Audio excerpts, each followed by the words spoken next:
Hello there everyone, this is your friend Jake, and then in this tutorial video guys, I would like to share with you a very simple grade solver that I wrote using Python programming language. Before we continue, I would like to say thank you so much to all my subscribers to my channel. If we are new with my channel and then you like this video, please thumbs up by clicking the like button. If you have some questions, clarifications, please leave a comment in the comment section of this video. And don't forget to subscribe to my channel for more upcoming videos and tutorials. So let's get started guys.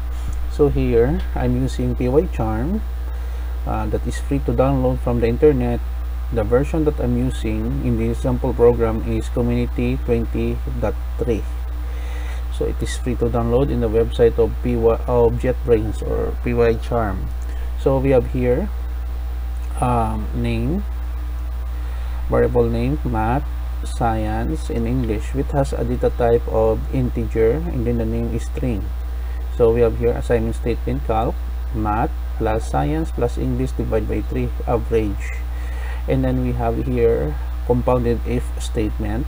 If calc greater than 75, congratulations, you passed the semester. If less than 75,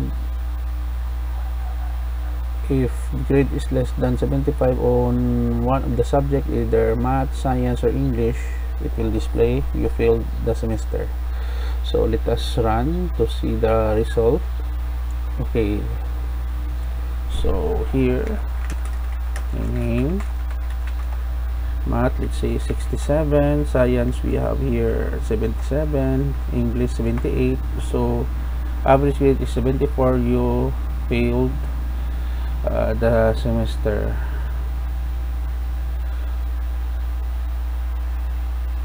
Okay, let us run again.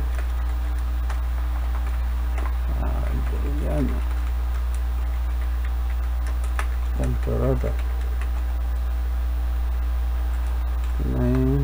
90.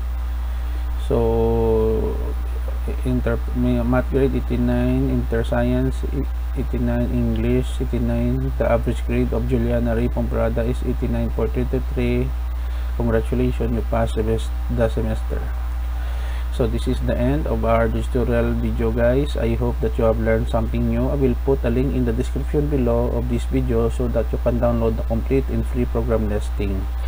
Thank you so much for watching. This is your friend Jake saying see you in the next video tutorial guys. But don't forget to subscribe, share my videos. Bye bye for now.